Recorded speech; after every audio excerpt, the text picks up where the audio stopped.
여러분 반갑습니다.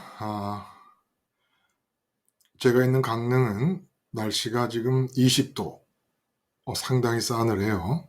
여름치고는 20도면 뭐 싸늘하다고 할 수 있는 그런 날씨는 아닙니다만은 제가 긴팔을 다시 입었습니다.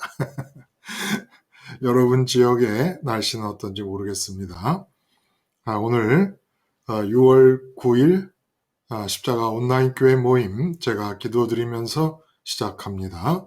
함께 기도합니다. 하나님 아버지, 은혜 가운데 로마서가 끝나가고 있는 중에 사뭇 느닷없이 헌금의 이야기를 접하게 됩니다. 로마서의 최종적인 결론이 나와야 될 부분에 헌금의 단어가 튀어나오는 것이 헌금을 많이 하라는 메시지를 전달하기 위한 것은 아니라는 점을 우리가 방송의 나눔을 통하여 함께 생각을 했습니다. 아버지 하나님, 오늘 이 본문을 통해서도 우리의 영생과 인생이 풍부해지는 은혜를 받게 해 주시옵시며, 헌금을 시작으로 하여 우리에게 허락하시는 물질과 돈에 대한 하나님이 기뻐하시는 올바른 태도와 자세를 유지해 나갈 수 있는 은총을 허락하여 주시옵소서. 예수님의 이름으로 기도드리옵나이다. 아멘. 성령이 시키지 않으면 헌금하지 말라. 돈이 너무너무 우리의 삶에 중요하지요. 이렇게 중요한 돈이 신앙 안에서 헌금으로 쓰이게 됩니다. 근데 이 로마서가 16장은 안부를 전하는 말씀으로 끝나요. 그러니까 내용적으로는 이 15장의 마지막인데, 마지막 부분에 우리가 오늘 채택한 이 본문은 앞부분에서 말씀드린 대로 사도 바울이 사명을 설명하십니다. 그리고 당신의 사명을 이루어 가심에 있어서는 당신이 하신 게 아무것도 없다. 성령께서 다 하셨다. 근데 성령께서 사역을 해 나가시는 중에 나에게 당시 지중해 중심 세계의 서쪽 끝이었던 지금의 스페인, 서바나, 그리고 로마 제국의 서쪽 끝이라고 할 수 있는 그 스페인 지역의 선교를 계획하고 계신다는 것을 나한테 알려주셨다. 그래서 이제 그 서바나 선교를 위하여 전초기지가 필요한데, 로마 교회 너희들이 나의 서바나 선교의 전초기지가 되어달라. 마치 그 수리아 안디옥 교회가 사도 바울의 1차, 2차, 3차 전도 여행의 전초기지가 되어주지 않습니까? 안디옥 교회에서 파송도 하고, 그런 것과 마찬가지로 이제는 로마 교회 너희들이 서바나 지역 전도를 위한 전초기지로 나와 함께 하자. 나의 이 사명수행, 전도 사역에 동참하자. 근데 동참하는 방식은 헌금과 기도다라는 겁니다. 이것이 로마서의 마지막 부분을 장식하고 있게 된 거예요. 자, 여기에 참 우리에게 유익하고 또 우리가 함께 생각하며 나누기가 재밌고 즐겁기까지 한 그런 영적이고 복음적인 내용들이 아주 풍부하게 들어 있습니다. 그래서 제목은 조금 성령이 시키지 않으면 헌금하지 말라. 뭔가 좀 단호하기도 하고 좀 이렇게 마음이 그렇게 참 편안한 그런 느낌의 뉘앙스가 아닌데, 제목 자체는 내용은 참 좋습니다. 한마디로. 오늘 이 성령이 시키지 않으면 헌금하지 말라. 이 그냥 로마서 마지막 부분의 내용을 그대로 그냥 옮긴 거예요.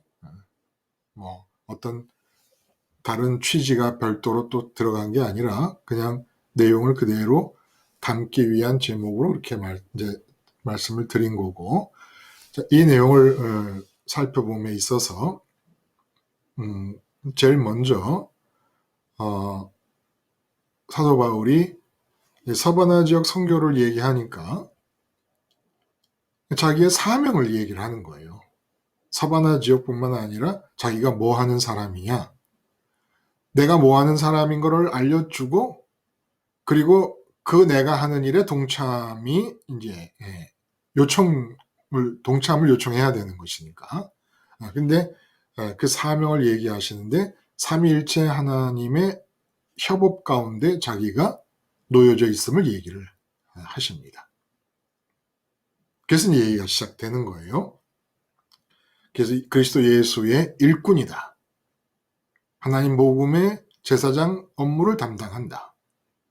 그래서 하나님께 이방인들을 드리는데, 그런데 그 이방인을 드림에 있어서 성령의 거룩하게 하심이 꼭 필요하다. 성령의 거룩하게 하심이 없으면 하나님께 드려질 수가 없다. 이런 얘기들을 했고, 그리고 내가 하는 사역 전체는 바로 성령님께서 하시는 일이다. 그러므로 성령님께서 나를 통해서, 더 크게는 삼위일체 하나님께서 나를 중심으로 이 땅에서 펼쳐가시는 이 전도 사업에 너희가 동참하라. 동참하는 방식은 헌금과 기도라. 이게 이제 전체 얘기예요. 이게 전체 얘기예요.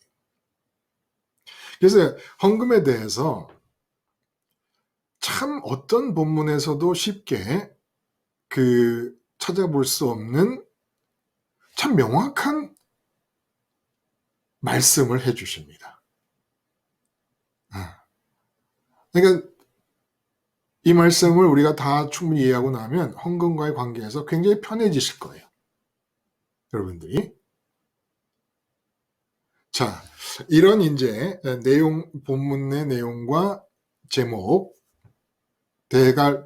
개괄적으로 말씀을 드렸습니다. 혹시 이 말씀을 들으면서 난 그동안 헌금에 대해서 궁금한 게 많았었는데 아침 방송을 들어도 여전히 해결되지 않는 의문점이 있다라든지 아니면 말씀을 듣는 중에 좀 생각하게 하는 점이 이런 점이 있었다. 이런 게 혹시 있을까요?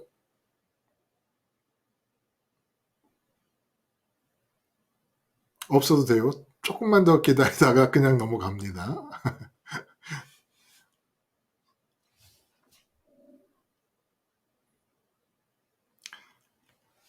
이 본문에서 우선 한번 사도 바울이 말씀하시는 그 사명에 대해서 한번 짚어봅시다. 사명. 그냥 꼼꼼하게 하나씩 한번 따져보면 좋겠어요. 사도 바울이 당신 자신을 그리스도 예수의 일꾼이라고 말을 해요. 일꾼. 이 일꾼이라는 헬라어 단어, 본문 속에 나오는 단어는 공무원이라는 뜻입니다. 쉽게 말하면. 공무원. 레이 트루곤이라고 하는 단어인데 공무원이라는 단어예요. 이 공무원이라는 단어가 예수님의 일꾼이라고 하는 뜻이 무엇일까요? 혹시 생각이 나는 분이 계세요? 예수님의 일꾼이다. 뭐 우리가 대충은 알겠어요. 그렇죠? 예수님의 일꾼 하면은 그냥 예수님의 복음을 전하는 사람이 아니겠는가? 근데 굳이 이 일꾼이라는 단어가 공무를 집행하는 직무를 일컫는 단어인데 왜 예수님의 공무원이라고 했을까? 국가공무원 하면은 국가공무원이 하는 일이 뭡니까? 국가의 제도나 국가가 국민에게 바라는 일, 국가가 국민에게 베푸는 일, 이런 것들을 국가를 대신해서 수행하는 사람들이 공무원이잖아요. 국가공무원. 그리고 또 뭐 은행에 있다면 은행의 직원도 또 마찬가지. 은행의 직원으로서 공무를 담당하는 거죠. 은행이 사람을 만났을 때 필요한 일들을 하는 사람이 은행의 직원이고, 국가 공무원이면 국가가 사람, 한 개인, 한 국민과의 만남에서 국가가 해야 될 일을 대신하는 사람이 바로 국가 공무원이란 말이에요. 그러니까 예수님의 일꾼이라는 것은 잠깐만요. 예수님의 일꾼이라는 것은 예수님이 나를 만났을 때 예수님이 하실 일이 있을 거 아니에요? 국가와 개인과의 만남에서 국가가 개인에 대해서 해야 될 일을 하는 것처럼, 그것처럼 예수님의 일꾼은 예수님이 만나셨다면 그 사람에게 하셨을 일을 하는 것이 예수님의 일꾼이라는 거예요. 내가 예수님의 일꾼이다 그러면 내가 이웃집 사람을 만났습니다. 그러면 그 이웃집 사람을 만났을 때 예수님이 만나셨다면 하실 일이 있을 거 아니에요. 그 일을 예수님 대신에 행하는 것이 예수님의 일꾼인 것이죠. 자, 장기용님 손 드셨었는데 말씀하시죠. 저는 그 예수님의 사명 의식을 저희도 가지고 아, 이웃을 만나는 거라고 생각을 했습니다, 목사님. 뭐 멋진 말이네요. 똑같은 얘기죠. 그렇죠? 사명의식. 그게 바로 예수님도 사명에 의해서 움직이셨을 테니까 예수님이 사람을 만나셨을 때 사명의식으로 하시는 그 일이 내가 하게 되면, 그 일을 내가 하게 되면 내가 예수님의 일꾼이 되는 것이죠. 그래서 예수님이 사람을 만나셨을 때 하신 일은 그러면 뭐냐? 제사장의 일을 했다는 거예요. 제사장은 제사를 드리며 하나님께 제물을 바치는 사람 아닙니까? 그 제사와 연관된 제사장이에요. 여기서 말씀하시려고 하는 내용이, 그러면 예수님의 일꾼으로서 사도 바울이 만일에 빌립보 사람을 만났다. 그러면 그 빌립보 사람들이 예수님을 만났을 때 예수님께서 빌립보 사람들에게 하시려고 하는 일은 그 빌립보 사람들을 하나님의 것이 되게 하는 일이란 말이에요. 하나님의 것이 되게 하는 일을 하나님의 것으로 드리는 일을 한단 말이에요. 하나님 것을 되게 하는 그 일이 예수님이 만났다면 할 일인데 그 일을 사도 바울이 하는 거예요. 그래서 그리스도 예수의 공무원이다 라는 겁니다. 그러니까 저 같은 경우도 똑같은 일인 것이죠. 사실은 저는 예수 그리스도의 공무원입니다. 여러분들을 지금 화상으로 만나고 있지만 예수님이 이 시대에 계셔서 인터넷 화상으로 여러분을 만나셨다면 하실 일이 뭐겠어요? 여러분을 하나님의 것으로 온전히 하나님의 것이 되도록 드리는 일을 아니었겠습니까? 그 일을 하는 것이니까 저는 그리스도 예수님의 공무원인 셈인 것이죠. 그 공무원은 뭐 하는 것이냐? 자기를 위해 따로 아무것도 안 하는 것입니다. 그 일만 하는 거예요. 예수님이 만나셨을 때 하실 그 일을 예수님 대신에 하는 것만으로 일생을 사는 사람이 그리스도 예수님의 공무원인 셈인 것이죠. 그리스도 예수님의 공무원으로서 하나님 것이 되도록 하는데, 그럼 하나님 것이 되도록 하는 그 일이 어떻게 가능하느냐? 예수님께서 우리를 하나님 것이 되게 하시기 위해서 이루신 일이 장기용님 뭡니까? 네, 그리스도 우리가 연쇄의 과정, 그렇죠. 네, 그렇죠. 안으로 들어가는 거예요. 네. 그리스도 연쇄 과정 속 예수님 안으로 우리가 들어갈 수 있게, 그래야 하나님의 것이 되니까. 그렇게 하나님 것이 될 수 있기 위해서 예수님께서 그리스도 연쇄 과정을 이루셨고, 나에게로 와라, 십자가에서 달리셔서 나와 연합하자 라고 하는 말씀을 이제 하신 거예요. 근데 성령이 거룩하게 하심이 꼭 필요하다는 얘기입니다. 하나님이 받으시려면, 하나님의 것으로 나를 받으시고 사도 바울이 만난 빌립보 교인, 갈라디아 교인들, 에베소 교인들을 당신의 것으로 가지시려면 성령의 거룩하게 하심이 반드시 필요했다는 거예요. 성령의 거룩하게 하심이 무엇일까요? 우리가 너무나 귀에 딱정이가 않도록 해왔던 모든 얘기들이 사실은 성령이 하시는 일이었다는 거예요. 성령의 오심과 성령과의 만남은 성령님이 내려오시는 특별한 구역이 있습니다. 구역. 성령 강림의 구역이 있어요. 그 구역은 그리스도 예수 안에, 그리스도 예수 안에서 성령이 우리에게 임하십니다. 성령이 임하신 현상이 오순절날 불의 혀 같은 것들이 하늘에서 내려오고 강한 바람 소리가 나는 것이죠. 그러나 그 성령이 실제로 성령이라는 인격체 자체가 아니잖아요. 성령이 내려오시는 현상을 보여주신 것이지. 근데 실제로 성령이 임하시는 경우 그 성령이 임하시는 구역은 바로 그리스도 연세 과정 속 예수님 아니라는 거예요. 그럼 그렇게 성령님이 임하시면 거룩하게 하시는 일이 뭡니까? 우리를 거룩하게 해서 진짜 하나님께 되는 거예요, 이제.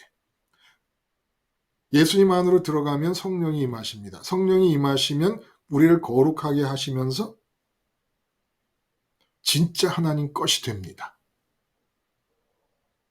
우리가 진짜 하나님 것이 되면 그때 비로소 거꾸로 뭐가 되죠?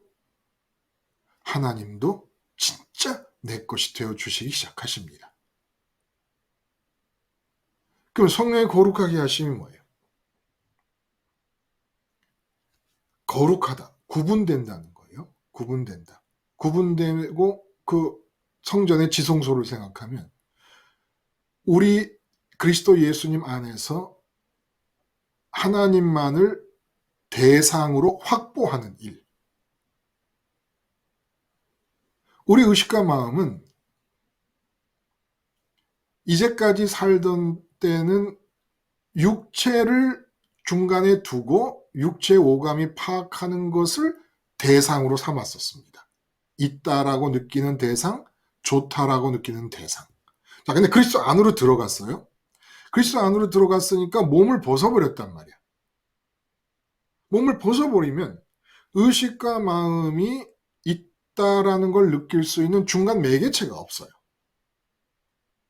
우리 마음이 뭔가를 좋다고 느끼고 흡입하려고 하는데 좋다고 느낄 수 있는 대상, 그 대상을 느낄 수 있는 중간 매개체가 없단 말이에요. 이 중간 매개체가 성령이 되어주신다는 거예요. 그리스도 안으로 들어가면. 근데 당연히 그리스도 안에 들어가면 성령님이 오시는 것이 약속되어 있는 일이기 때문에 성령님이 하신다라는 이야기를 우리가 하지 않아도 됐던 것이고, 사도 바울도 그런 얘기를 굳이 안 하면서도 했던 얘기고, 계속해서. 그러나 실상은 우리의 의식의 기능과 마음의 기능이 있어요. 마음이 영혼으로서 있어요. 사실은 의식도 마음에 속하는 부분입니다. 무엇인가가 좋다라고 느껴서 그것을 내 마음에 채우기 위해 소원을 하려면 있음이 전제돼야 돼요. 있는 것을 좋다고 느끼지 없는 것을 어떻게 좋다고 느낍니까? 그러니까 의식과 마음으로 구분하지만 실제로 마음 안에 포함되어 있는 기능이란 말이에요. 그래서 얘기를 쉽게 하기 위해서 마음 하나만으로 통일시켜 얘기를 하자면, 우리 마음이 이 세상에서 그리스도를 모르고 살아가거나 그리스도 예수 안에 들어간다는 사실을 모르고 있을 때는 육체를 통해서 대상을 파악을 했는데, 예수 그리스도 안으로 들어가 버리면 우리 마음이 육체를 벗어버리는 것이고 세상을 떠나는 것입니다. 그럼 뭔가 대상을 파악할 수 있는 중간 매개체가 없다는 거예요. 이 세상에 속하여 살 때 육체가 육체 오감이 매개체가 됐던 것처럼. 그래서 성령께서 중간 매개체가 되어 주셔서 하나님의 있음과 하나님의 좋음을 내 마음이 강하게 느끼도록 해주신다는 것입니다. 그래서 얘기되는 게 육체를 따라 살 것이냐 성령을 따라 살 것이냐는 얘기가 되는 거예요. 대칭적으로 내 마음에 대해서 같은 선상에 육체가 있거나 성령이 있거나 하는 것이기 때문에, 근데 그리스도 안으로 들어가면 육체를 벗어버려서 마음이 중간 매개체가 없어짐으로 대상을 파악할 수 없는 상태가 되었을 때 성령님께서 중간 매개체가 되어주심으로 보이지도 들리지도 않는 그 하나님, 육체로는 감지할 수 없었던, 육체 오감으로는 감지가 안 됐던 그 하나님을 대상으로 파악할 수 있게 해주신다는 겁니다. 이렇게 해서 성령께서 내 마음의 소원이 하나님만 되시게끔 해주는 게 거룩하게 하시는 것이고, 또한 그런 성령께서 그 다음에 또 하시는 일은 하나님의 유일한 그 있음과 조음을 대상으로 파악하게 하심으로써 그 다음에 나타나는 일이 하나님의 생각이 성령을 통해서 거꾸로 이제는 우리 몸과 우리 생각, 감정, 의지의 기능 속으로 들어오게 해주심으로써 말하고 행동하고 생각하고 감정을 느끼고 의지하는 모든 것들이 이 세상 사람들과는 완전히 다르게 세상 사람 모두는 마음이 육체를 매개로 세상에 속해 있는 상태에서 생각하고 감정이 움직이고 말하고 행동하잖아요. 우리는 완전히 구분되게 하늘에 계신 하나님의 생각을 받아서 우리가 지정의 언행이 움직이게 됨으로써 하나님이 온전히 받으신다는 거예요. 이 일을 위해서 예수님의 공무원으로, 그리스도 예수의 공무원으로 자기는 산다는 겁니다.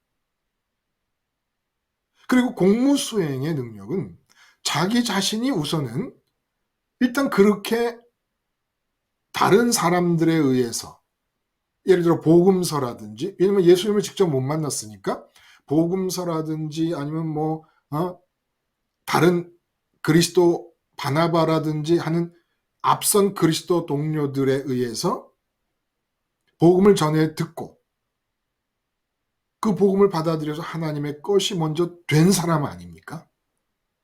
하나님의 사람이 되었는데, 하나님 것이 되었는데 하나님께서 그리스도의 일꾼으로 삼으셨다는 거예요. 그러니까 여기서 한 가지 우리가 질문을 좀 해볼 수 있는 게 있어요. 그러면 그리스도의 일꾼이라고 하시는 이 말씀, 이 헬라어 말씀이 어려워요. 레이투르곤이라고 하는 이 말씀과 그리스도의 사람이라는 말씀의 차이,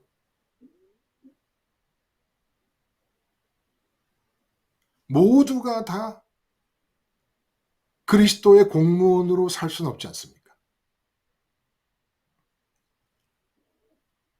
그리스도의 일꾼과 그리스도의 공무원과 그리스도의 사람과 그리스도인, 그리스도의 것이 된 사람과 그 차이가 뭘까요? 물론 그리스도의 일꾼, 그리스도의 공무원이 되려면 반드시 그리스도 사람이 되어야 됩니다. 그리스도의 사람 중에서 그리스도 공무원들이 나오는 거예요. 그리스도의 공무원들은 만나는 모든 사람을 하나님의 것이 되도록 하는 일만을 합니다. 그러면 그리스도의 사람과 그리스도의 공무원의 차이는, 예를 들어 구약에 나오는 사람들이지만 요셉이 바로 밑에서 총리를 합니다. 그러면 애굽의 총리로서 하나님의 것인 사람으로서 총리 직무를 담당하는 거예요. 하나님의 일꾼이 아닌 거예요. 하나님의 공무원이 아닌 거예요. 하나님의 공무원이면 바로부터 궁중에 있는 모든 신하를 하나님의 것이 되게끔 하는 사람이어야 합니다. 근데 하나님의 사람으로서 애굽의 총리 자리에서 역할을 합니다. 그러면 하나님의 사람으로서 총리 자리에 있는 사람이 하는 것은 총리로서 해야 될 일에 대해 하나님의 뜻이 흘러 들어가게 하는 사람인 것이에요. 그러니까 엄마로서 역할을 한다. 그러면 그리스도의 사람으로서 역할을 한다는 것은 지금 자식을 앞에 두고 있는 내가 하나님이 어떤 생각으로 허락하셔서 말하고 행동하게끔 하느냐를 과제로 삼는 것이고, 근데 엄마라도 어떤 시간에는 예수님의 일꾼으로 살 때가 있단 말이에요. 그럴 때는 하나님께서 또 성령을 통해 지시를 해요. 이걸 이렇게 하나 저렇게 하나 성령의 역사인데, 그리스도의 사람으로서 자식을 맞이하나 그리스도의 공무원으로서 자식을 맞이할 때나 성령의 역사인데 그 차이는 한 사람에게서도 그렇게 나타날 수 있다는 거예요. 공무원으로서 역할을 할 때와 엄마로서의 역할을 할 때, 그리스도인으로서 역할을 할 때가. 근데 그리스도인으로서 역할을 할 때는 엄마의 위치에서 지금 자식을 만나고 있는 이 상황, 하나님은 내가 뭐라고 말하고 뭐라고 어떻게 행동하기를 원하시는 것인가를 묻는 사람이 그리스도인이고 하나님의 생각만으로 말하고 답하는 것. 근데 그 자식이 어느 날은 하나님께서 내 자녀가 하나님의 것이 될 수 있기를 바라시는구나라고 생각할 수 있을 정도로 성령이 나를 그쪽으로 움직여 가신다. 한마디로 예수님을 얘기하는 겁니다. 예수님의 그리스도 과정을. 그리스도 과정 속에 들어가야 하나님 것이 되는데 그걸 얘기하게끔 하시면 또 하면 된다는 거예요. 근데 그걸 이제까지 우리 교회에서는 무조건 전도를 그냥 무조건 해야만 되는 것으로 알고 있었다는 거예요. 기회를 얻든지 못 얻든지 말씀을 전하라고 하는 말씀이 물론 있었습니다. 근데 이 말씀의 내용도 기회를 얻든지 못 얻든지라고 하는 것은 그럼 기회가 얻든지 못 얻든지 우리의 자의를 가지고 독립적인 선교 의식을 가지고 삶을 살라는 얘기입니까? 우리는 삼위일체 하나님이 나를 중심으로 협업을 이루시는 가운데 삶을 살 수밖에 없는 사람들이에요. 지금 서바나 교회에 대한 선교 계획을 갖고 있다. 사도 바울이. 그러면 사도 바울이 땅끝까지 이르러 말씀을 전하라는 그 명령을 자기가 받은 대로 문자대로 주님의 명령을 받아서 그 명령을 가지고 간다 그러면 이건 율법이에요. 근데 하나님께서 성령을 통하여 땅끝인 서바나를 향하여 전도를 할 계획을 알려주셨습니다. 율법과 다른 게 뭐예요? 내 안에서 하나님께서 지금 지시하시는 걸 하는 거예요. 율법은 이미 기록된 문자에 맞추어서 내가 행동을 하는 것이고, 그러니까 전도라고 하는 것이 율법이 되면 안 된다는 거예요. 공무원으로서의 직무 수행도 율법을 수행하는 게 아닙니다. 지금 예수님께서 이 사람을 만나고 있다면 해야 될 일. 쉽게 비교를 하면 이런 거예요. 요셉도 그랬고 다니엘도 그랬고 사드락과 메삭과 아벳느고도 느부갓네살 왕을 섬기고 다리오 왕을 섬겼습니다. 그 섬김에 있어서 하나님의 지혜가 나타난 거예요. 하나님께서 시키시는 생각을 주시는 생각을 따라 행동을 한 거예요. 이것과 베스토 총독과 아그리빠 왕 앞에서 사도 바울이 총독과 왕께서도 나처럼 되기를 원합니다라고 한 것과 차이가 있잖아요. 베스토 총독과 아그리빠 왕의 통치 행위를 신하로서 섬기며 섬길 때 하나님의 지혜를 받아서 섬긴 것하고 아예 베스토 총독과 아그리빠 왕 그 개인 자신을 하나님의 것이 되게끔 하려는 사도 바울과 차이가 있다는 겁니다. 근데 이것이 한 사람에게서도 때를 따라 번갈아 나타날 수도 있다는 것이죠. 그러나 분명한 것은 그리스도 예수님의 공무원으로 사는 것과 그냥 그리스도인으로서 사는 것은 차이가 있다는 거예요. 이 차이를 구분해서 지금 내 안에서 하나님께서 무엇을 원하시는가, 성령님께서 무엇을 원하시는가에 촉각을 곤두세우면 때를 얻든지 못 얻든지, 그러니까 이 말은 때를 얻든지 못 얻든지라는 말은 내가 생각하는 기회 이런 거 없다는 거예요. 내가 생각하는 기회, 타이밍이 아니라 성령께서 원하시는 타이밍에 언제든지 예수님의 공무원의 역할을 할 수 있다라는 것입니다. 열어놓는다는 거예요. 그러나 말씀을 전하라라는 게 율법이 돼가지고 이러나 저러나 그냥 황소가 뿔루를 쳐박고 들이밀듯이 그냥 전도. 이것은 내가 하나님을 잃어버리는 겁니다. 사도 바울이 그러잖아요. 남에게 복음을 전한 뒤에 내가 복음으로부터 떨어질까봐 나를 쳐서 복종시킨다. 언제나 우리는 현재 지금 삼위일체 하나님의 협업이 나를 중심으로 이루어지고 있는 가운데 삶을 사는 거예요. 나를 중심이라고 하는 얘기는 이 땅에 있는 나의 삶이 삼위일체 하나님의 일체 되심 속에 포함되어 있기 때문에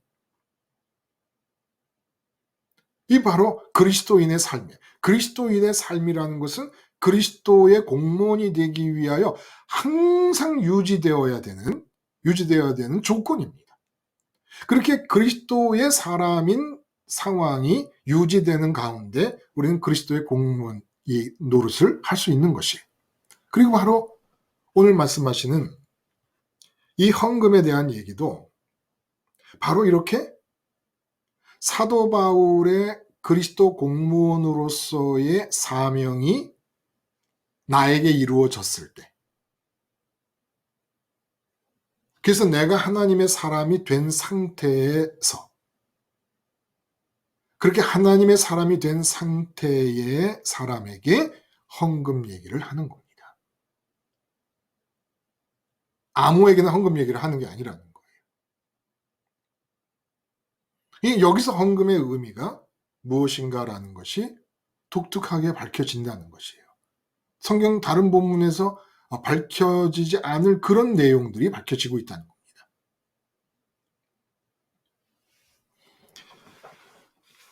그래서 여러분, 우리의 사명은 어쩔 수 없이 결혼을 했으면 아내와 남편이라는 자리에 있게 된 것이고, 아이를 낳았으면은 아버지와 엄마라는 자리에 있게 되는 것이고, 그러면 그런 상황에서 우리의 사명은 뭡니까?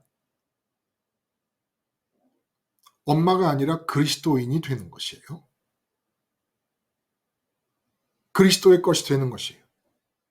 사도 바울의 사명이 내게 온전히 이루어지는, 그래서 그리스도 것이 되는 것이 또한 하나님의 것이 되는 것이고, 하나님의 것이 됐다는 증거가 성령의 것으로 나타납니다. 우리의 마음과 우리의 지정의 언행이 성령의 것이 된 상태가 하나님의 것이 될 수 있는, 하나님의 것이 되었다는 증거. 하나님의 것이 되려면 그리스도 것이 돼야 되는 것이고, 삼위일체 하나님이 각각 우리를 가지십니다. 각각 가지시는 합체가 내가 삼위일체에 포함되는 과정인 거예요. 그리스도가 나를 가져요. 하나님이 나를 가져요. 성령님이 나를 가져요. 그래서 그리스도가 갖고 성령님이 갖는 일이 일어나야 하나님 것이 온전히 됩니다. 이렇게 삼위 하나님이 나를 가지시는 이 일을 통해서 우리가 사위일체 안으로 들어가고 사위일체가 굴러가는 거예요. 사위일체가 유지되고 사위일체가 굴러가는 중에 우리의 사명은 그리스도인으로 사는 겁니다. 그리스도인이 베이스에 깔려 있으면 때를 얻든지 못 얻든지 내가 생각하지 않았던 그때의 그 타이밍에 우리는 그리스도 공무원의 역할도 해나가게 될 것입니다. 그러나 우리는 기본적으로 사도 바울과 다른 것은, 사도 바울은 공무원 일 밖에는 다른 일이 없었어요. 우리는 그리스도인으로서 살아가면서 많은 지위와 신분이 주어지고 있습니다. 근데 사도 바울에게는 만나는 사람을 예수님이 그 사람을 만났을 때처럼 하나님 아버지의 것이 되도록 하는 일 말고는 아무것도 없었던 거예요. 그러니까 이 자체가 엄청난 거지요. 저도 사실은 다른 사람들과 같은 사회 활동을 안 하고 있어도, 그래서 말씀을 전하는 일을 주 업무로 하고 있지만 어쨌든 결혼을 했고 자녀가 있고 부모님이 있고 그렇지 않습니까? 그 관계들에서 그리스도인으로서 살아갑니다. 대부분 가족관계라든지 그리고 이미 복음을 받아들이고 있는 성도님들 간에는 결국 그리스도인으로서 교제를 하고 관계를 하며 살아가는 것이죠. 말씀을 전하는 것은 어떻게 하든지 온전한 형태로 하나님 아버지의 것이 될 수 있도록 말씀을 전하는 일을 주 업무로 하고 있어도 이렇게 겸업을 할 수밖에 없잖아요. 투잡을 뛰잖아요. 투잡. 세상에서 하나님 맺게 하신 관계 앞에서 그리스도인이 됨으로써 하나님의 생각으로만 말하고 행동하는 사명. 동시에 예수님의 공무원으로서 사는 사명, 투잡을 띈단 말이에요. 근데 이제 저 같은 경우는 그리스도 일꾼의 비중이 한 70% 된다 그러면 나머지 그리스도인으로서 사는 관계가 30%. 근데 여러분도 거꾸로잖아요. 그리스도인으로서 사는 비중이 한 70%라면 한 30% 정도의 인생의 시간들은 또 그리스도 공무원으로 사는 시간들도 있을 것입니다.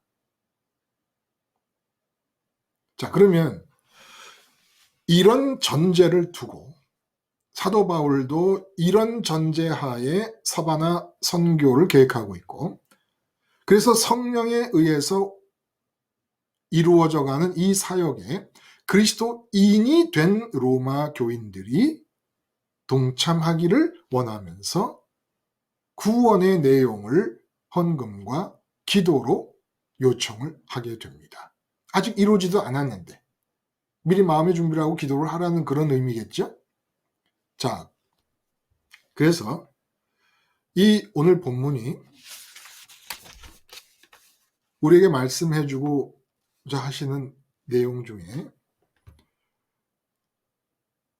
로마서 전체의 집필 동기가 로마서 전체를 쓴 계기가, 동기와 계기가 여기서 나타난다는 거예요.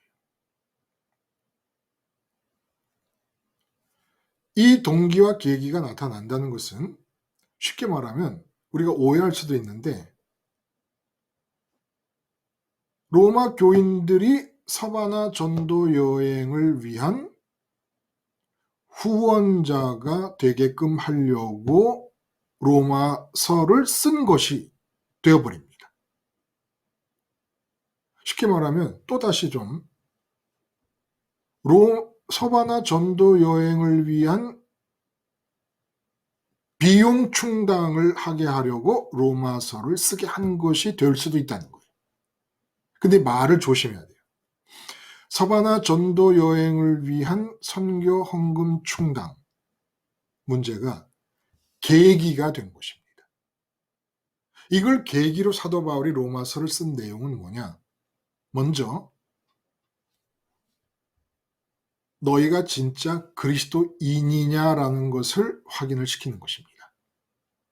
삼위일체 하나님이 너희 삶 속에서 너희를 중심으로 협업하시며 너희가 그리스도의 것이 되고 하나님의 것이 되고 성령의 것, 그리스도의 것이 됨으로써 성령의 것이 되고 성령의 것이 됨으로써 진짜 하나님의 것이 되는 이 일이 실제로 일어나고 있는 사람이냐라는 것을 확인하고자 한 것입니다.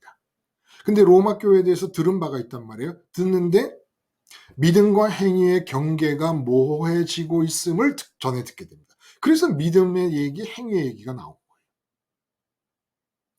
그리고 뭐 예를 들어서 국가에 대한 관계에서 하나님을 믿게 되자 천지를 창조한 하나님이 나의 아버지신데 내가 왜 로마에 복종을 해야 되느냐, 뭐 이런 문제들이 발생한 거예요. 특히 유대 출신의 기독교인 그리스도인들은 더 심하겠죠. 그런 거라든지 우리가 얼마 전에 함께 나눴던 내용 중에 고기 먹는 문제 같은 것들, 이런 문제들이 들린 겁니다. 그래서 이런 문제들을 계기로 삼위일체 하나님의 것이 되어 사위일체로 삶을 사는 복음의 삶에 대해서 로마서를 쓰게 된 것이죠. 이렇게 복음의 내용을 확인한 이유는 헌금이라고 하는 것, 선교에 동참하는 기도를 한다는 것 이 자체도 삼위 하나님의 협업을 벗어나서 일어날 수 있는 일이 아니기 때문에. 그러니까 쉽게 말하면 헌금은 강조할 수가 없습니다. 인위적으로 헌금을 많이 내게 하려고 교인들의 마음을 선동하거나 설득하거나 강요하거나 윽박지르거나 할 수가 없습니다. 그것은 이미 그렇게 시도하고 그것이 먹힌다는 것은 그렇게 시도하는 지도자들이나 그런 시도가 먹히고 있는 교인들이나 모두가 다 가짜 신앙을 갖고 있다는 증거입니다. 헌금은 누가 누구에게 강요하거나 강조할 수가 없는 이유는 철두철미하게 그리스도인이 하는 것이 헌금이기 때문에 그리스도인이 헌금을 할 때는 삼위 하나님의 협업 가운데 포함되어 있는 인격에서 결정되는 결단이라는 거예요. 그러므로 성령의 결정인 것이지 인간이 인위적으로 하라고 자극한다 그래서 할 수 있는 일이 아니라는 거예요. 이미 그렇게도 통하고 있습니다. 제가 고등학교 때도 영락교회를 다녔어요. 근데 이제 고등학교 때는 고등부 예배를 드리고 나면은 어른 예배가 곧바로 시작이 돼서 이제 9시에 예배를 드리면 고등부 예배, 공과 공부까지 다 끝나고 나면은 뭐 9시 한 반쯤 돼요. 그러면은 9시 반이라 10시 반쯤 돼요. 그럼 11시 예배를 들어갈 수가 있어요. 그때가 이제 박조준 목사님이 영락교회 담임 목사님으로 수고를 하실 때예요. 제가 기억이 나는 게 있어요. 그 박조준 목사님께서 고등부 학생인데 기억이 나는 거예요. 추수감사절이라든지 부활절이나 이렇게 되면은 부활절 감사헌금, 추수감 감사헌금, 성탄절 헌금 등을 내지 않습니까? 그러면 단회에서 헌금 목표액을 정한 이야기를 해주십니다. 광고 시간에, 알림 시간에. 그리고 어떻게까지 얘기하시냐면 이 목표액이 달성이 되려면 여러분이 평소에 주일날, 평소 주일에 하던 헌금의 4배씩을 감사헌금을 하면 목표에 달성할 수 있습니다. 이런 얘기를 하시는 거예요. 근데 고등학생 시절에 듣는데도 마음이 너무너무 불편하고 고개가 갸우뚱갸우뚱해지는 거예요. 그때는 헌금에 대한 명확한 개념과 영적인 이해가 없을 때 아닙니까? 그런데도 너무너무 거북한 거예요. 막 그렇게 부활절 헌금을 하셔야 됩니다라는 얘기까지만 해도 뭐 그냥 그런 대로 그렇구나라고 받아들일 텐데 주일 헌금의 몇 배를 하시면 목표액이 달성이 됩니다. 그때가 영락교회가 대표적인 교회, 영락교회밖에 없을 때예요. 그 시대는 사실은. 응? 70년대. 개신교 대표가 영락교회 아니었습니까? 근데 지금 생각해보면 그게 뭐 몇십 년 전 일인데 그건 사기였어요. 그건 있을 수가 없는 얘기인 거예요.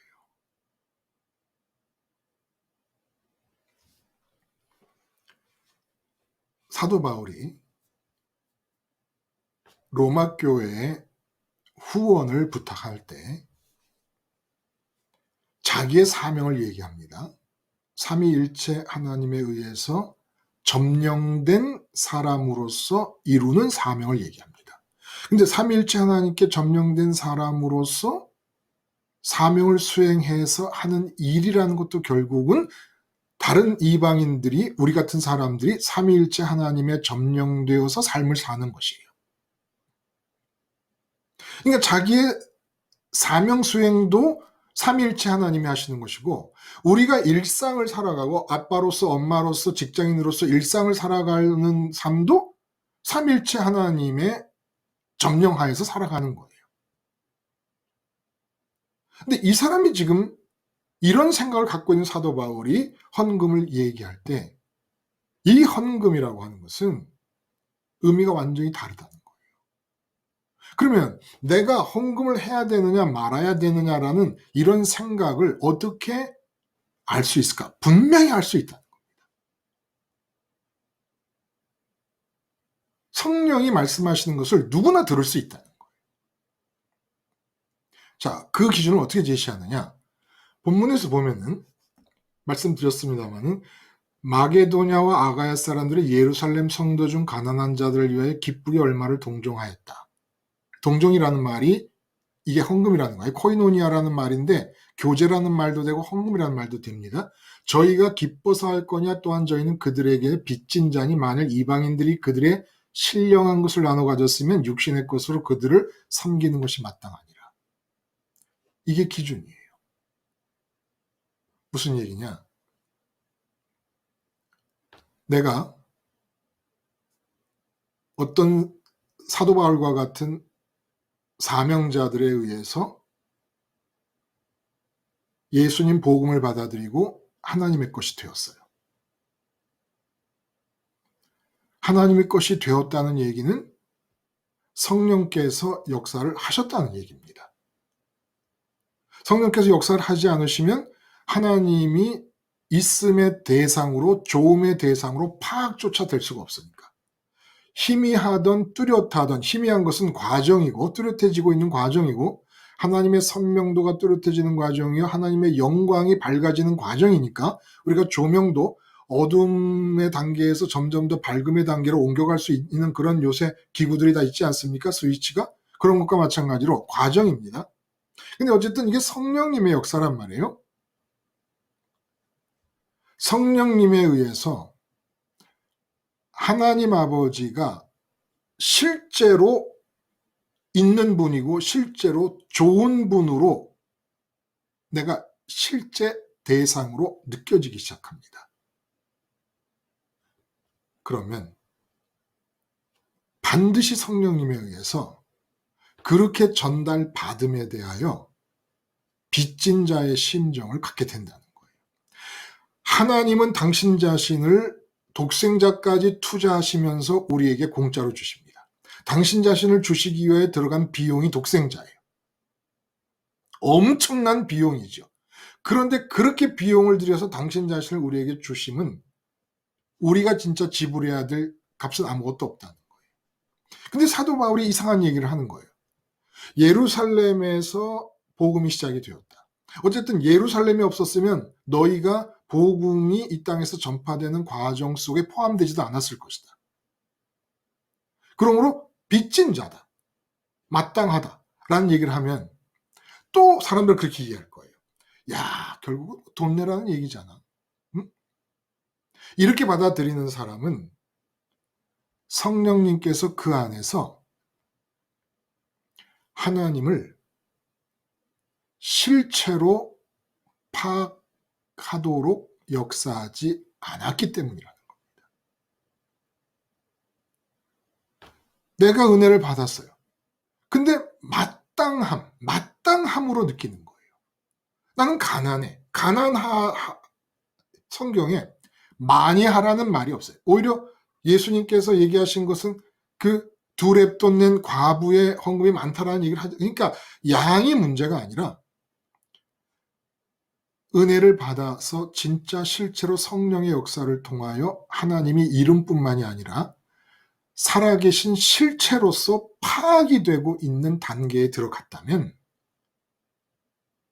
그렇게 그리스도의 복음을 전해주고 한 중간 매체들에 대해서, 중간 사명자들에 대해서 마땅히 빚을 졌다는 생각을 하게 되는데 사도 바울이 한 이 말씀조차도 거부하는 사람이 있을 거예요. 그건 거부가 당연하죠. 왜? 성령께서 그 사람 속에서 역사하지 않았기 때문에. 어떻게 하든지 사도 바울이 말씀을 전했고 예루살렘이 말씀을 전했습니다. 이방에. 근데 그 말씀을 받은 자들의 입장에서 예루살렘을 돕는 것이 마땅하다는 느낌이 든다 그러면 성령님을 통하여 영적인 건더기를 가졌다는 거예요.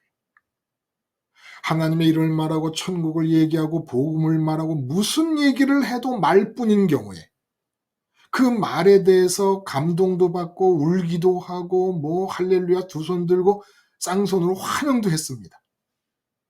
그런데도 오늘 본문의 말씀처럼 마땅하니다라고 하는 이 얘기가 받아들여지지 않는다 그러면 이유는 간단해요. 성령께서 그 많은 말의 잔치 속에서 그 말들이 가리키는 실체이신 하나님의 건더기를 내 마음이 느끼거나 갖게 해주시는 역사가 안 일어났기 때문이라는 겁니다. 마땅한 일을 기쁨으로 하는 거예요. 이것이 바로 헌금을 향하여 가져야 되는 우리들의 유일하게 올바른 태도와 자세라는 겁니다. 여기서부터 시작해서 뭐가 확장돼서 얘기될 수 있습니까? 모든 돈의 지출은 여러분이 먹을 것을 사실 때도 이런 마땅함이 있느냐는 거예요. 마땅함이라는 것은 하나님의 생각이 들어와서 하는 지출일 때 내가 하고 싶은 것이 아니라 마땅함으로 하는 거냐. 마땅함으로. 그래서 헌금을 출발점으로 해서 로마서 마지막 부분에서 지금 우리에게 얘기해 주시는 것은 마치 예수님이 하나님과 재물을 겸하여 섬길 수 없다라고 하신 것과 마찬가지로 하나님의 첫 번째 라이벌이 재물이라고 예수님은 꼽으신 거 아닙니까? 마찬가지로 이 재물이라고 하는 것에 대해서 어떤 마음을 가져야 되느냐. 삼위일체 하나님의 정복 아래서 삶을 사는 사람들은 마땅한 지출만 한다는 것입니다. 마땅한 지출을 의무감에서가 아니라 기쁨으로 한다는 거예요.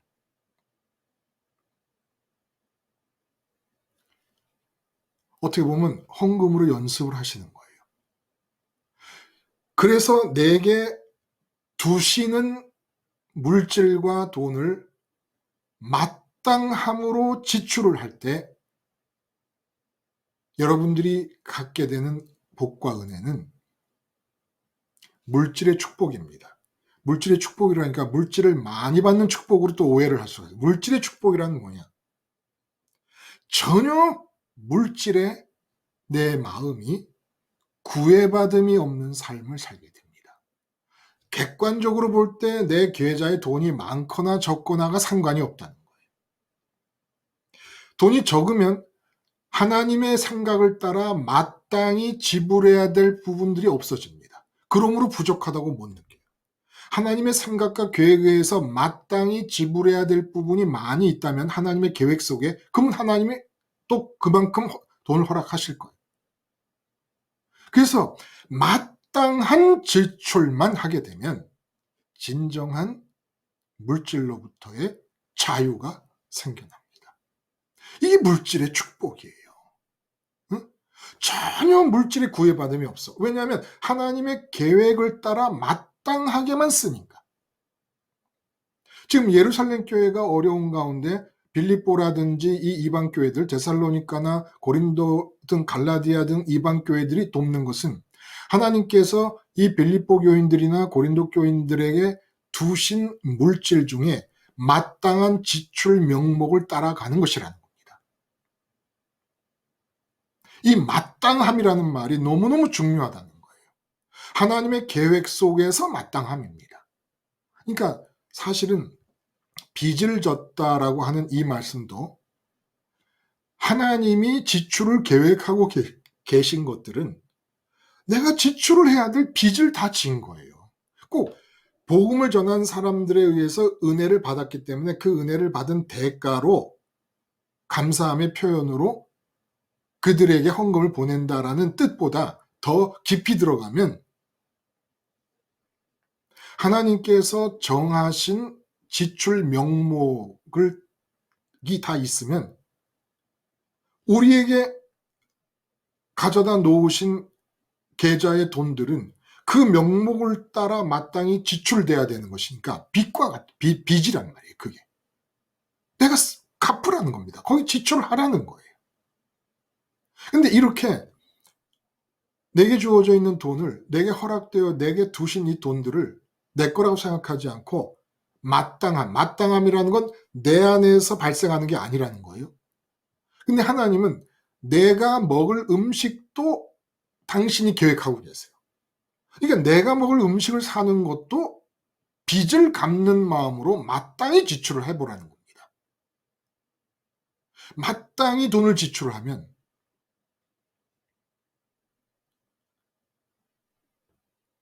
재벌도 누리지 못하는 물질로부터의 자유. 물질이 부족한 게 없다. 하나님의 생각을 따라 마땅한 것만을 지출하니까 하나님의 생각이 아닌 부분에 대해서는 지출할 수도 없는 것이니까 돈도 필요가 없는 거예요. 그러므로 마땅함을 따라서만 지출을 하면 완벽한 물질의 축복이 이루어집니다. 더도 필요 없고 덜도 필요 없는 대로 살아가는 거예요.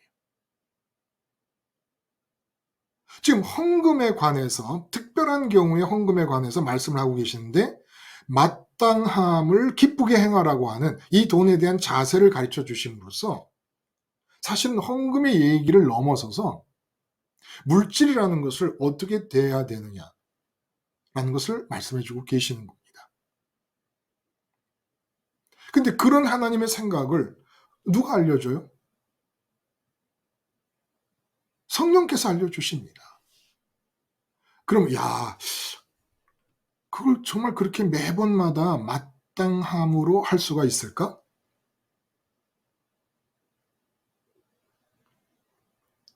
제 경험으로는 마땅함으로 지출하는 빈도수가 확률이 10번 돈을 지출하면은 이것도 마찬가지로 점증적으로 늘어납니다. 어떻게 하면? 돈을 쓰려고 할 때마다 십자가 복음을 생활화하는 거예요. 이 돈을 씀으로써 기쁨을 얻으려고 하느냐? 이미 기쁘고 있는 상태에서 난 지금 돈을 쓰려고 하고 있느냐? 돈을 쓰기 전에 기쁘지 않더라도 믿음을 고백하라는 거예요. 하나님, 이 돈을 씀으로써 얻을 수 있는 기쁨이 완전히 없어질 정도로 하나님으로 기쁘게 해주세요. 라는 기도를 드리면서 돈을 한번 써보라는 거예요. 그러면 그렇게 기도를 드리는 중에 사려고 한 것을 안 사게 될 경우도 있고, 가려고 하던 것을 안 가게 될 수도 있고, 자꾸 변해갑니다. 그러면서 마땅한 지출 쪽으로 점점 더 빈도수가 높아지는 거예요. 이렇게 해서 여러분들이 마땅함으로만 지출을 하게 될 경우 어떤 일이 벌어지느냐? 지금 내게 들어오고 있는 수익 수준에서 말씀드린 대로 조금도 모자람이 없는, 모자란다는 느낌이 조금도 없는 그런 삶을 살게 됩니다. 왜 부족하다는 느낌을 갖습니까? 하나님의 생각을 따르는 마땅함이 아니라 내 멋대로 생각하는 마땅함, 내가 이 정도는 써야 된다라고, 이 일은 해야 된다라고 생각하는 나의 마땅함에 갇혀 있기 때문에 항상 돈이 모자라는 거예요. 자식을, 모든 다른 옆집 자식들은 다 비싼 과일을 시킨다. 우리 집 아이는 그렇게 시킬 자신이 없다. 제가 아이가 군대에 갔다 와서 대학을 들어갔잖아요.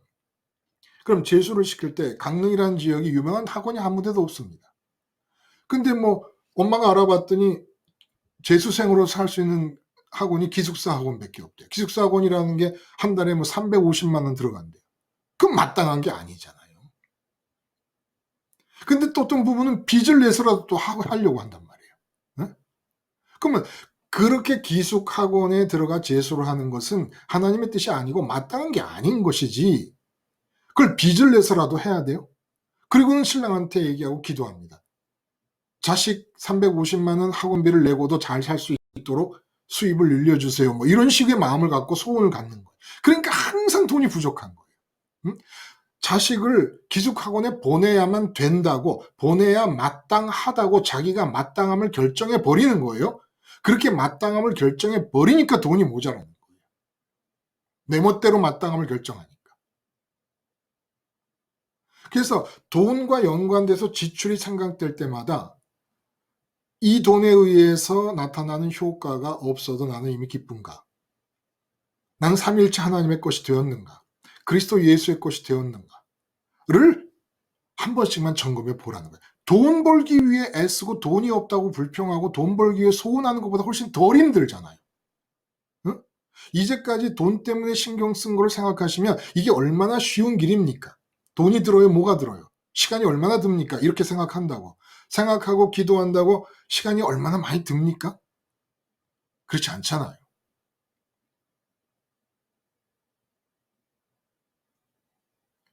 마땅함.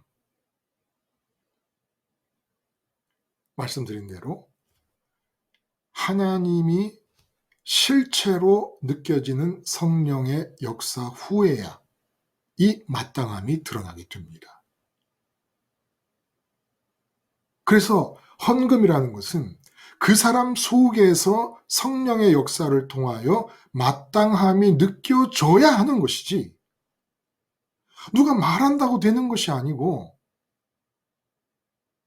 의무감이나 율법적으로 할 것도 아니라는 거예요. 그래서 저는 이 사도 바울의 얘기를 들으면서 그런 생각을 합니다. 서바나 교회에 선교 계획이 있다. 그래서 동참을 요청을 합니다. 동참을 요청하는데 로마 교회 교인들이 다 참여하지는 않을 거 아니겠습니까? 로마 교회라는 건 지금의 예배당 같은 교회가 아니에요. 16장에 그 말씀이 이제 나오겠습니다만은, 그냥 예를 들어 제가 강릉시 예를 성덕동에 있다 그러면 성덕동에 살고 있는 사람들이 우리 집에 모인다. 이게 교회가 되는 거였어요. 예배당 같은 게 전혀 없고 조직도 없었습니다. 그런데 이런 로마 교회 사람들이 서바나 전도 여행을 위하여 사도 바울의 후원자가 되기로 한다. 그 로마 교회가 다 되는 건 아니지 않겠습니까? 그럼 왜 그러면 이런 로마서의 내용을 통하여 사도 바울이 한 것은 복음의 내용, 삼위일체 하나님에 의해 지배되어 사는 삶의 모습, 그것을 이제 예배로 드린다라는 말씀까지 했잖아요. 그렇죠? 그래서 그리스도인은 자기의 몸을 산제물로 드리는 사람이라면 예수님의 일꾼은 다른 사람을 하나님께 제물로 드리는 일을 하는 사람이란 말이에요. 그렇게 이렇게 복음의 내용을 확인시킨 뒤에 자기를 돌아보아 사도 바울의 서바나 전도 여행에 후원하는 것이 마땅하다고 느끼는가를 스스로 판단하는 겁니다. 마땅하다는 게 뭐예요? 안 하면 못 베기는 거예요. 마땅하다고 느끼는 사람에게는 헌금을 하지 말라 그러면 화내는 거고 슬퍼하는 거예요. 마땅하다는 게 그런 의미라는 겁니다. 근데 다 하지 않았단 말이에요. 그럼 이거는 헌금을 한다는 한 행위의 내막을 들여다보면 어떤 일이냐? 성령께서 그 사람에게 마땅하다는 마음을 주지 않으시는 겁니다. 서바나 전도 여행 후원자가 되는 것을. 그럼 뭐예요? 서바나 전도 계획과 연관지어서 하나님께서 그 사람에게 두신 돈들을 제외시키는 것입니다. 그 사람은 자기가 참여하지 않는다고 생각할지 모르지만 성령에 의해서 마땅함의 마음이 생겨야 되는 것이 헌금이라면, 후원이라면, 그러면 성령께서 그 사람을 그 서바나 계획에서 제외시키는 것이에요. 그 사람이 참여 안 하거나 헌금을 안 하는 게 아니라 그 사람에게 주어진 돈을, 자기는 자기 돈이라고 생각할 수 있을지 모르죠. 그 사람의 돈을 이 하나님의 사업에 끼어들지 못하게 제외시켜버리는 겁니다. 헌금의, 진정한 헌금의 의미가 거기 있다는 거예요.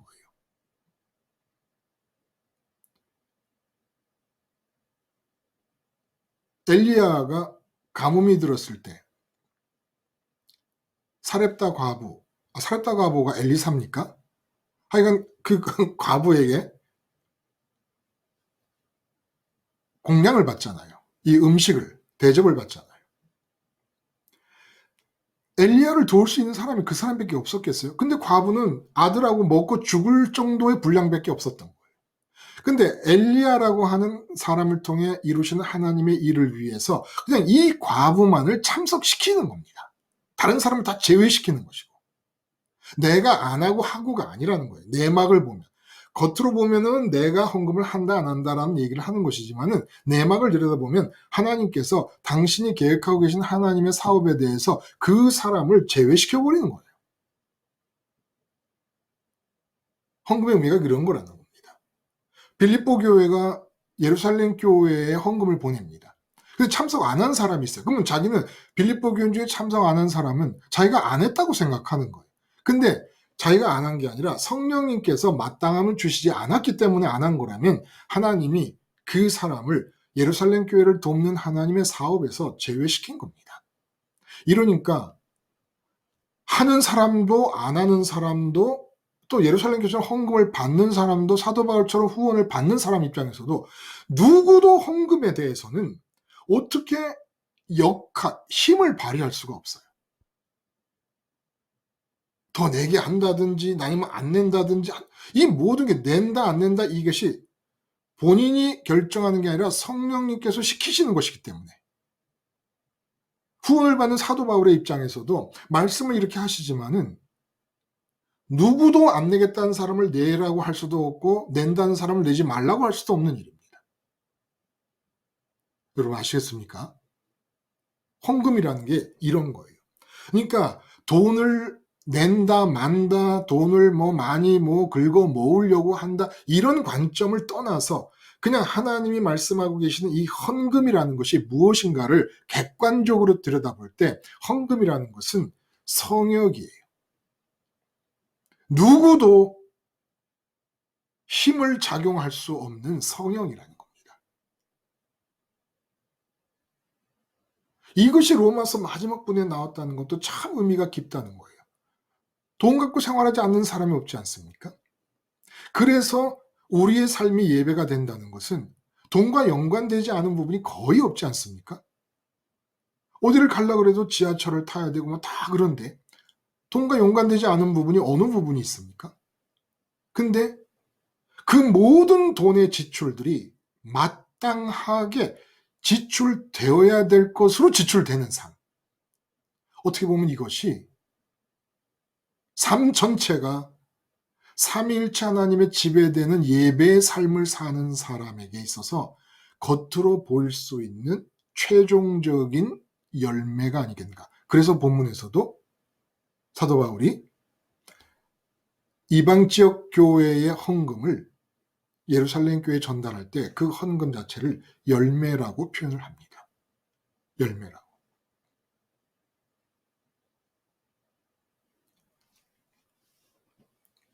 이 로마서라는 서신에 쓰여진 계기가 너무 재밌어요. 또 한 번 반전이 일어나는 거예요. 마지막에. 이렇게 서바나 지역에 대한 계획을 사도 바울이 가슴에 품습니다. 근데 이게 자의로 된 것이 아니야. 자의로 한다 그러면 땅끝으로 가야 된다는 말씀이 율법으로 작용하는 것이에요. 근데 땅끝까지 복음을 전하라는 말씀이 성령을 통하여 지금 내게 주시는 말씀으로 되는 겁니다. 이게 복음의 삶이에요. 성경에 있는 말씀들이 성령님을 통해, 성령님이 누구예요? 하나님의 생각에 복잡한 영이에요. 근데 하나님 생각에 복잡한 영이신 성령님께서 내 안에 들어오셔서 내가 삶을 살아갈 때 성경에 쓰여져 있는 내용들을 내 안에서 지금 살아있는 말씀으로 내게 밀어넣어 주십니다. 그러면 지켜지는 거예요. 원수 사랑도 써있는 말대로 내가 하려고 그러면 안 되는데 그건 율법이에요. 그런데 내 안에서 성령님께서 원수를 대면하고 있을 때 내 감정과 의지 속에 사랑의 마음을 넣으면서 사랑하라고 밀어넣어 버리시면 사랑의 행위가 나타나는 겁니다. 이래서 율법이 완성되는 거예요. 자, 이런 내용을 담고 있는 이 로마서 편지가 쓰여지게 된 것은 이렇게 성령님께서 사도 바울에게 서바나 교회 계획을 던져주셨기 때문이란 말이에요. 근데 참 아이러니한 것은 실제로 예루살렘에 헌금을 갖고 가서 잡혀요. 잡혀갖고 5년에 걸쳐서 로마로 이송됩니다. 사도 바울이 죄수로 묶여서. 그래가지고 3년의 가택 생활을 해요. 가택 연금 생활을 해요. 집에 묶여, 감옥은 아니지만은 집에서 꼼짝 못하도록 로마 군인들이 지키는 가운데 그러나 방문자들은 자유롭게 들락거릴 수 있었기 때문에 많은 복음에 대한 말씀을 나눌 수가 있었던 시간이 있었던 거예요. 로마에서. 그리고 풀려납니다. 그리고 네로 박해 있기 전까지 한 3년 정도의 기간이 있는데 이 기간 동안에 서바나에 가서 전도를 했다는 것은 전승으로만 전달이 되고 빌립보 교회나 에베소 교회나 고린도 교회처럼 교회가 세워졌다는 얘기가 하나도 없어요.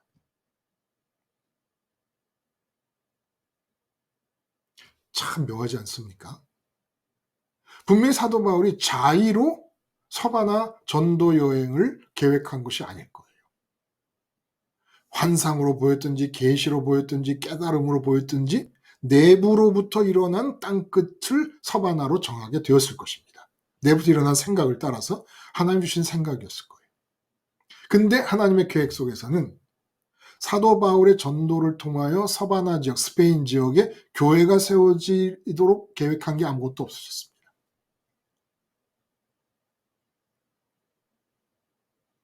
근데 놀랍지 않아요?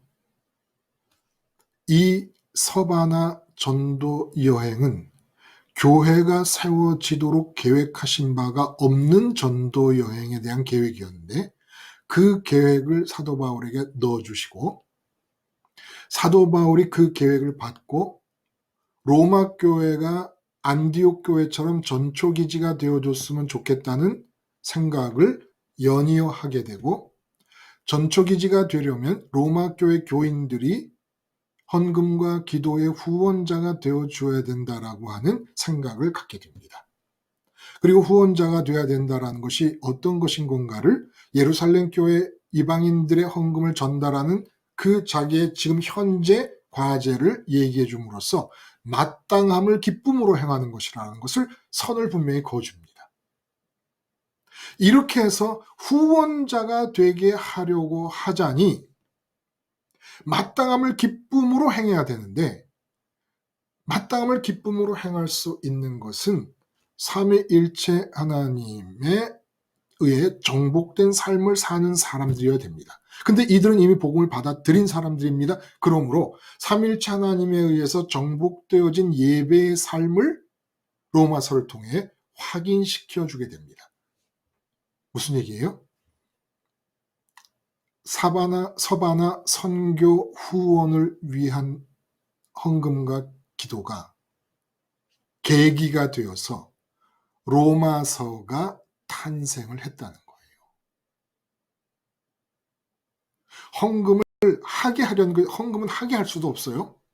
그러나 헌금이 하게 되는 상태는 성령에 의하여 마땅함을 기쁨으로 하는 상태여야 되는데 그 마땅함을 기쁨으로 할 수 있는 상태가 나타나는 것은 참 그리스도인이 되어야만 가능한 일이기에 참 그리스도인이 되는 내용을 로마서에 적게 됩니다. 본인도 알았어요. 이 말씀을 적는다고 헌금을 안 할 교인들이 할 것도 아니고 할 교인들이 안 할 것도 아니고 어차피 이것은 성령에 의해서 마땅한 것을 기쁨으로 할 수 있는 상태가 되어야만 되는 것이기 때문에 헌금의 많고 적음에 아무 영향력은 없지만 헌금을 계기로 헌금을 목적으로 하는 게 아니라 헌금을 계기로 서바나 선교 여행을 위한 후원 헌금을 계기로 로마서를 썼는데 서바나에서는 교회가 안 생겼어요. 그런데 세상에서 가장 훌륭한 책이 탄생을 합니다. 지금 에베소 교회나 갈라디아 교회 이런 소아시아 지역, 터키 지역에 있던 교회들 다 없어졌어요. 빌립보, 마케도니아에 있는 이런 교회들, 고린도에 있는 교회들, 그리스 정교, 그 터키 지역, 에베소나 갈라디아 이런 지역은 이슬람이 다 차지해버렸고 그리고 이 그리스 반도에 있는 이런 교회들은 그리스 정교라 그래가지고 정말 복음을 받아들인 사람인지 아닌지도 모를 정도로 예식이나 너무 잡다한 것에 의미를 부여하면서 복음의 의미를 희미하게 희석시켜버리는 그런 종교들이 자리를 차지하고 있습니다. 그런데 사도 바울이 서바나 전도 계획을 통하여 세운 교회가 서바나에 하나도 없음에도 불구하고 서바나 전도 계획 때문에 단순히 로마 교회가 전초기지로 후원자가 되기를 바라는 마음이 계기가 되어서 이런 헌금과 후원이 가능한 마음 상태인 복음에 사로잡힌 사람의 상태를 로마서로 써냈는데 이 로마서는 전도 여행을 통해서 세워진 모든 교회가 다 사라진 뒤에도 지금까지 남아서 예수님의 십자가 복음을 붙잡고 삶을 산다는 것이 무엇이냐라는 얘기에 대하여 첫 번째 책이 되어서 남아 있습니다. 여러분 놀랍지 않습니까? 이 하나님의 역사가. 하나님은 계획하셨다면 이루셨겠지요. 스페인에서 사도 바울을 통하여 교회가 세워지는 일을.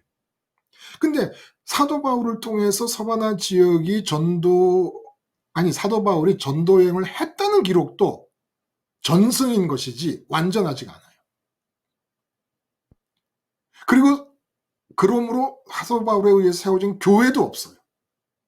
근데 그 서바나 교회에 대한 계획을 사도 바울의 생각 속에 담아주심으로 그 생각에 이어서 로마 교회의 선교 전초기지의 입장을 생각하게 되고 전초기지가 되게 하시기 위해서 성령의 마땅함을 기쁨으로 행하는 성령의 역사가 일어날 수 있기 위한 그리스도의 사람들, 하나님의 사람들, 복음의 사람들이 되는 것을 로마서가 기록을 하는데 그 기록이 복음서에 나와 있는 복음을 가지고 삶을 사는 것이 어떤 것이냐를 가르치는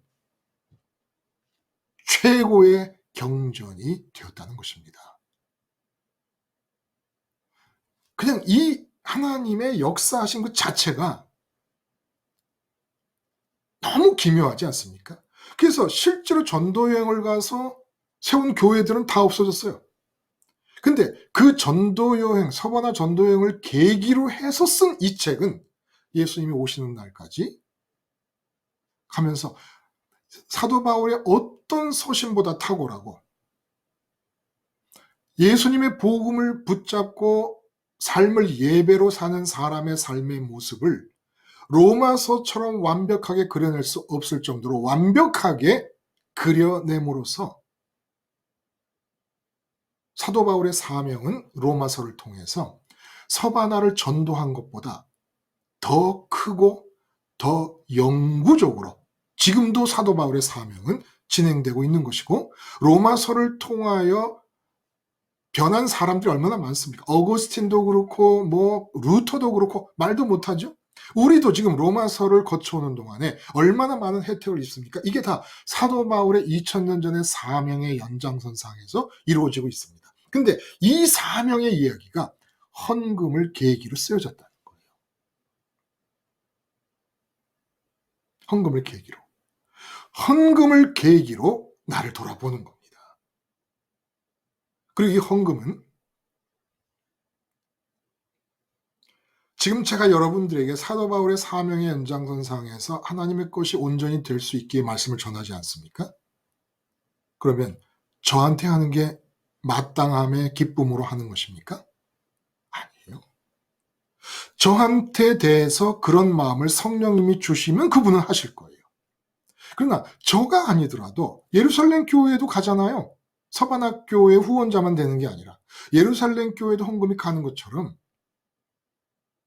십자가 생활화를 하시는 가운데 여러분의 마음속에 마땅함을 기쁨으로 행할 수 있도록 성령이 역사해 주시는 것들, 그런 대상들 대해서 헌금을 하시면 될 것이고, 헌금을 시작으로 여러분의 재정적인 지출 전체가 이렇게 삼일체 하나님의 정복된 예배의 삶을 사는 중에 마땅함을 계속해서 적용하는 겁니다. 마땅한가? 내게 마땅한 마음이 드는지 안 드는지, 이게 마땅한 일인지 아닌지. 지금 예루살렘 교회 헌금을 하는 것은 객관적으로 마땅한 일이라는 겁니다. 영적인 것을 받았으면, 영적인 것을 받았다는 것은 뭐예요? 아무리 만져도 걸리는 게 아무것도 없죠. 하나님 백날 천날 얘기를 해도 내 손에 잡힙니까? 느껴집니까? 눈으로 보여? 귀로 들려요? 아무것도 없잖아요. 근데 영적인 축복을 받았으니까 마땅한 빚이라고 하는 얘기는 그렇게 오감으로 아무것도 없이 말만으로 하고 있는 이 말씀들이 실제로 내 의식과 마음에 건더기로 느껴지는 것이 있다면 마땅함이 생길 거라는 겁니다. 그 마땅함이 예루살렘 교회 헌금도 하고 사도 바울에게 선교 후원자가 되는 길로도 열릴 수 있다는 거예요. 그러니까 헌금이라는 게 그 이전에는 예배당에 헌금을 하면은 예배당 관리 유지비, 예배당 직원들 유지비, 제가 영락교에 있으면서 본 것은 직원들과 그 예배당 건물 유지비로만 들어가는 게 1년에 한 달에 1억이라 그랬나? 1억 5천이라 그랬나? 그래서 1년이면 12억인가가 유지비로 다 들어가는 거예요. 성도들이 낸 헌금이. 그게 과연 필요한 것입니까? 지금도 그런 대형 교회들이 있잖아요. 그러면 성도들이 낸 헌금들이 다 그런 대로 다 쓰이고 있습니다.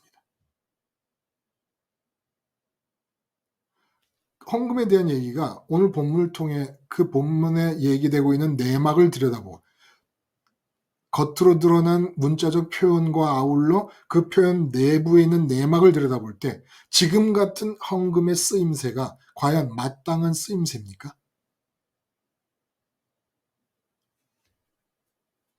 아니라는 거예요. 예배당 유지비로 들어가느니 지금 우크라이나에서 전쟁이 일어나잖아요. 전쟁 후원금으로 헌금을 하세요. 난민 후원금으로 헌금을 하세요. 요새는 또 뭘 그렇게 내라는 얘기가 많이 이 TV에도 잠깐 TV 켜놓고 있으면 계속 광고가 나와요. 그래서 헌금까지 포함해서 헌금을 필두로 모든 재정적인 지출에 대해서 로마서 전체가 얘기하는 삼위일체 하나님에 의해서 정복당한 예배의 삶을 사는 것인지 그리스도인이 된 것인지 그리스도인이 되어서 돈을 씀으로써 기쁨을 얻으려고 하는지 이미 하나님으로 충분히 기쁜 상태에서 돈을 쓰는 것인지 하나님으로 충분히 기쁜 상태라야만 하나님의 생각이 주어지고 생각을 따라 마땅하게 쓸 수가 있다는 겁니다.